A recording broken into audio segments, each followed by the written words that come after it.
Alright, so today I'm going to talk about how you're supposed to be towing your Uhaul 5x8 trailer properly in a Honda Element. Anyways, I am actually returning the Uhaul trailer right now. That cost me $87. That's tax included, unlimited miles, and they give you 3 days pretty much to just do what you got to do and to return it by the 3rd day. Anyways, this is my second time I've towed this same size trailer, which is a 5x8, and it's got quite a bit of height, so you could pretty much pack up a lot of things inside without having to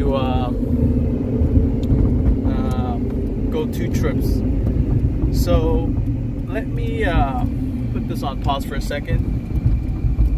Okay, so I'm gonna get out there and show you what this trailer looks like, how it's hooked up to my car, my Honda Element, and what you should be looking out for when you're towing. So yeah, give me 1 second. Alright, so once again, this is my 2008 Honda Element. I have a tow hitch here. This is the tow hitch with the 2-inch receiver. It's mounted to the chassis of the car. And remember to bring yourself a 2-inch ball mount hitch so you could get it attached to one of these. But of course I forgot, so I went to Harbor Freights. Thank God there was one close by that cost me about $16.99 plus tax. This trailer actually don't weigh a lot. I believe this thing is about 800-900 pounds, and of course when it's empty you could easily lift this and put this on here. This is where it clips the ball, and then you have 2 of these. Make sure you attach it to the bottom of your hitch on both ends, so that's secure. And then you must have one of these so you can connect the tail lights when you brake, when you signal. It's basically gonna tell people what you're doing on your trailer. And throughout your trailer there's lights all the way around. So this is the 5x8, cost me $87. It's pretty roomy. This one's actually brand new, even the tires are brand new.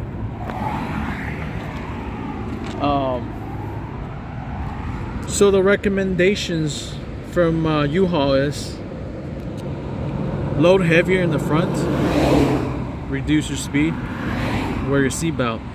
And the thing they don't tell you is your car's got to have good brakes and transmission, because going uphill and downhill you want to make sure that you don't wear your brakes and overheat your transmission. So when I was going uphill, my temperature actually went higher than the middle. So I would say about maybe another like 1/3 of what that remaining temperature. So that was going uphill, going like 65 or even lower, like 50, 55. And it was a pain because I had to slow down to make sure my car don't overheat. It did help when I turned on the fan. It kind of went down a little bit. So I just try to not ride it on the way up the hill. And my load, basically I had about, I'm gonna approximate, but I'm pretty sure I had about 300-400 pounds in there. Had a lot of baby stuff, 2 set of wheels, also had a bit of things in here. So, and my roof box is completely filled. So I was able to get about, not that is a good thing. I think I got about 13 or 14 miles per gallon going up the hill. And eventually, once I went past the grapevines on the 5, it's mostly flat, and I think I most likely got about 15 miles per gallon or a little bit less than that. So that is the deal. So make sure you have good brakes. If you have watched my previous video, I did upgrade to the TSX brakes, so braking wasn't a problem for me. It was more of the power issue. And the last thing I did on the car that kind of brought my performance down is to put a OEM catalytic converter, and before that I had a straight pipe because my old one was clogged and I had to just unclog it, and I was running straight pipe for like the last year pretty much.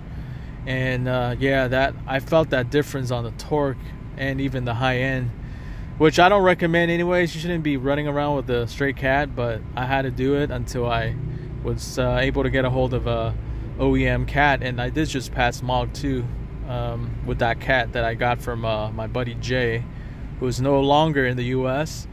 So let me show you what the trailer looks like from the back.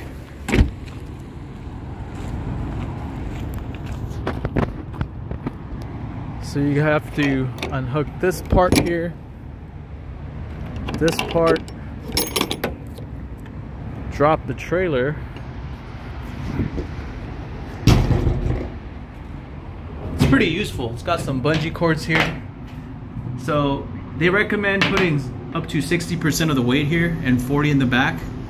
And there's a line here where it tells you on both sides you should pack all your heavy weight stuff here. In the back, just leave the lighter things. And that is the maximum weight, 2,700 pounds plus the trailer, 990, 1710. And I believe the Element, you're supposed to be able to do up to 3,500 pounds. Correct me if I'm incorrect on the comments. And it is very easy to close with one hand. Did all that by myself. There's that. This one here. And if you have like valuable belongings, I suggest you get a lock of some sort, so you don't get anything stolen out of your car when you park somewhere. Another thing too, make sure you get one of these online. If not, then I think Uhaul sells them too. It's kind of pricey there if you get it last minute. If you get everything online beforehand and installed, you're gonna save yourself some money. And my car didn't have any problem at all. It's just going uphill, carrying all that extra weight. I think that's the part where, okay, so 900 pounds plus another 300 to 400 pounds. That was about 1,300 pounds you're pulling behind you. So it's not the lightest load, but your car can handle it. It's just the uphill. I think it wears your Element. This thing's only 160 horsepower with I think 140, 150 in torque. So yeah, you'll definitely feel the drag. So it's not bad if you do have things to move around. It's 87 bucks divided by 3 days, so you're basically paying about a little bit less than 30 bucks a day, unlimited miles. And if your car can handle, yeah, definitely take advantage and I guess do the moving thing with your car. Yeah, if you have any suggestions or comments about towing your car, I mean, after this trip, I am gonna rent it again when I make a move next year. So maybe I could use the chance to update my transmission. Not transmission, but get a transmission cooler. And I've seen some people do that before on their Element, and I think it helps with the temperature, especially when you're going uphill. And to tell you the truth, that's not the first time my my Element's temperature is gone. Last time I was out in